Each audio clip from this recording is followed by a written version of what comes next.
Hi everyone, welcome to free job updates. Telangana public service commission నుంచి job notification release అయింది. So ఈ notification సంబంధించిన requirement డీటెయిల్స్ని one by one క్లియర్గా చూద్దాం. వీడియోని స్కిప్ చేయకుండా లాస్ట్ వరకు చూడడానికి ట్రై చేయండి.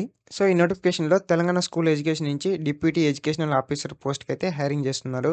మల్టీ జోన్ 1లో 10 వేకెన్సీస్ ఉన్నాయి. మల్టీ జోన్ 2లో 14 వేకెన్సీస్ ఉన్నాయి. టోటల్గా 24 వేకెన్సీస్ ఉన్నాయి.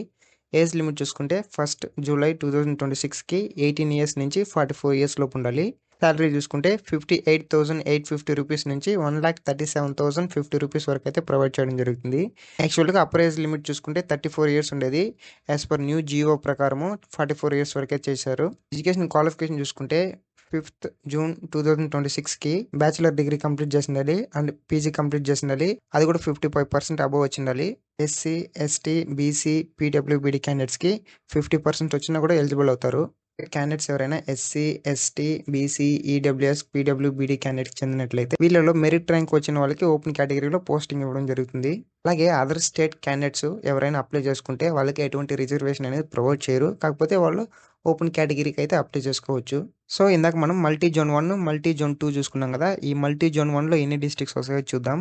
కొమరంభీం, మంచెర్ల, పెద్దపల్లి, జయశంకర్, ములుగు, ఆదిలాబాద్, నిర్మల్, నిజామాబాద్, జగిత్యాల్, కరీంనగర్, రాజన్న, సిద్దిపేట్, మెదక్, కామారెడ్డి, కొత్తగూడెం, ఖమ్మం, మహబూబాబాద్, హనుమకొండ, వరంగల్ రూరల్. సో ఇవన్నీ ఈ మల్టీ జోన్ 1 కింద వస్తుంది. సూర్యాపేట్, నల్గొండ, యాదగిరి, జన్గన్, మేడ్చల్, హైదరాబాద్, రంగారెడ్డి, సంగారెడ్డి, వికారాబాద్, మహబూబ్ నగర్, నారాయణపేట్, జోగులాంబ, వనపర్తి, కర్నూలు. సో ఈ డిస్ట్రిక్ట్స్ అన్ని జోన్ 2 కింద వస్తుంది. ఏజ్ లిమిట్ చూసుకుంటే మినిమం 18 ఇయర్స్ ఉండాలి, మాక్సిమం 44 ఇయర్స్ ఉండాలి. సో 18 ఇయర్స్ కన్నా తక్కువ ఉంటే వాళ్ళు ఎలిజిబుల్ కారు.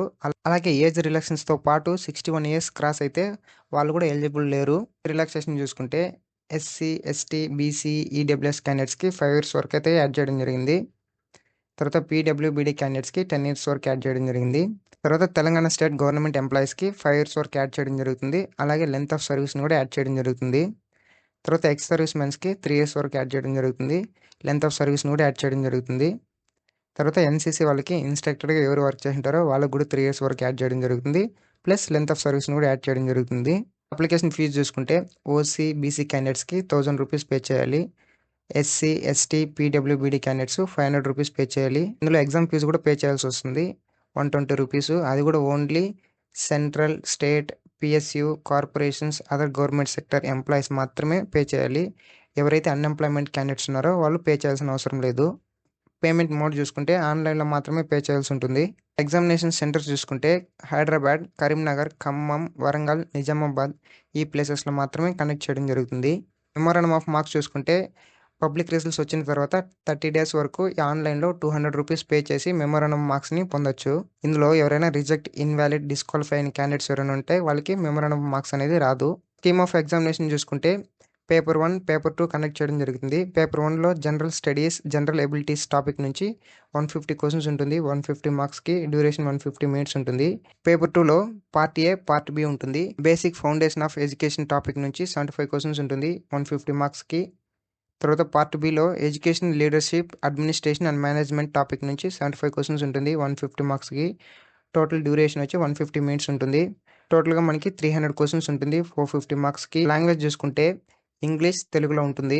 పేపర్ 1 సిలబస్ చూసుకుంటే ఇందులో టోటల్గా మనకి 15 టాపిక్స్ ఉన్నాయి. ఈ 15 టాపిక్స్ నుంచి పేపర్ 1 క్వశ్చన్ పేపర్ అయితే రావడం జరుగుతుంది. తర్వాత పేపర్ 2 చూసుకుంటే పార్ట్ ఏలో టోటల్గా 7 టాపిక్స్ అయితే ఉన్నాయి. ఇందులో సబ్ టాపిక్స్ ఎక్కువగా ఉంది. పార్ట్ బి చూసుకుంటే ఈ పార్ట్ బిలో టోటల్గా 7 టాపిక్స్ ఉన్నాయి. ఈ టాపిక్స్ని ప్రిపేర్ అయితే ఈజీగా జాబ్ కొట్టడానికి అవకాశం ఉంటుంది.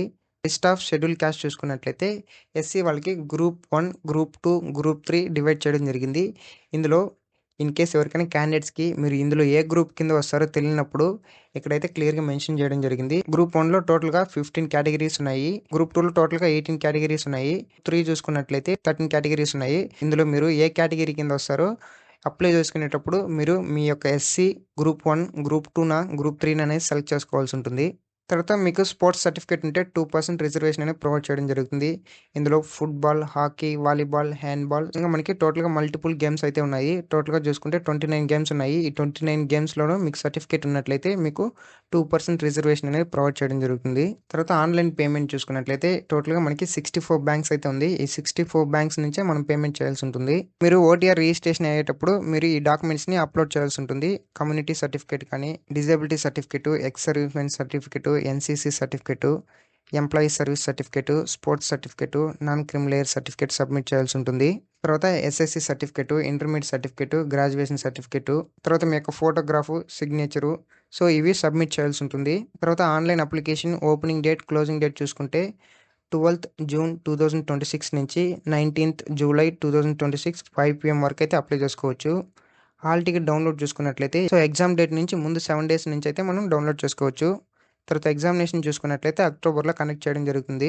తర్వాత ఎవరైతే ఎలిజిబుల్ క్యాండిడేట్స్ ఉన్నారో, అలాగే విల్లింగ్ క్యాండిడేట్స్ ఉన్నారో వాళ్ళు డిలే చేయకుండా ఎంత త్వరగా అప్లై చేసుకోవడానికి ట్రై చేయండి. క్యాండిడేట్స్ అప్లై చేసుకునే దానికన్నా ముందు ఫస్ట్ ఓటీఆర్‌ని రిజిస్ట్రేషన్ చేసుకోవాల్సి ఉంటుంది. ఈ ఓటీఆర్‌ని రిజిస్ట్రేషన్ చేసుకున్న తర్వాత మీకు యూజర్ ఐడీ అనేది మీ యొక్క మొబైల్ నంబర్‌కి గానీ, ఈమెయిల్ ఐడీకి గానీ సెండ్ చేయడం జరుగుతుంది. తర్వాత మీరు ఓటీఆర్ రిజిస్ట్రేషన్ చేసుకున్న తర్వాత ఆన్‌లైన్ అప్లికేషన్‌ని సబ్మిట్ చేయాల్సి ఉంటుంది. అప్లికేషన్ సబ్మిట్ చేసిన తర్వాత ఫర్దర్ కమ్యూనికేషన్ కోసము మీకు ఓటీపీస్ కానీ, ఎస్ఎంఎసెస్ కానీ మీరు ప్రొవైడ్ చేసిన మొబైల్ నంబర్ అండ్ ఈమెయిల్ ఐడీకి మాత్రమే సెండ్ చేయడం జరుగుతుంది. తర్వాత ఈ యొక్క ఎగ్జామినేషన్ అనేది ఓఎంఆర్ బేస్డ్ ఆఫ్‌లైన్ టెస్టా? లేకపోతే కంప్యూటర్ బేస్డ్ టెస్టా అనేసి ఇంకా కన్ఫర్మ్ చేయలేదు. ఈ ఎగ్జామినేషన్ గురించి వెబ్ నోట్‌లో గానీ, ప్రెస్ నోట్‌లో గానీ, అలాగే హాల్ టికెట్‌లో గానీ కన్ఫర్మ్ చేయడం జరుగుతుంది. తర్వాత అప్లికేషన్స్ అన్నీ ఆన్‌లైన్‌లో మాత్రమే సబ్మిట్ చేసుకోవాల్సి ఉంటుంది.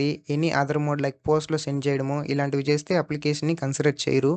సో, ఇది ఈ నోటిఫికేషన్ సంబంధించిన రిక్వైర్మెంట్ డీటెయిల్స్. ఎవరైతే ఎలిజిబుల్ క్యాండిడేట్స్ ఉన్నారో వాళ్ళు మిస్ కాకుండా అప్లై చేసుకోవడానికి ట్రై చేయండి. సో, ఇలాంటి more interesting daily job updates కోసం మన ఫ్రీ జాబ్ అప్డేట్ ఛానెల్‌ని సబ్స్క్రైబ్ చేసుకోండి. అలాగే బెల్ ఐకాన్‌ని ఎనేబుల్ చేసుకోండి. అలా ఎనేబుల్ చేయడం ద్వారా మేము వీడియోస్ అప్లోడ్ చేసిన వెంటనే మీకు నోటిఫికేషన్ ద్వారా రావడం జరిగింది. ఈ నోటిఫికేషన్ సంబంధించి మీకేమైనా డౌట్స్ ఉన్నట్లయితే కామెంట్ చేయండి. And thanks for watching.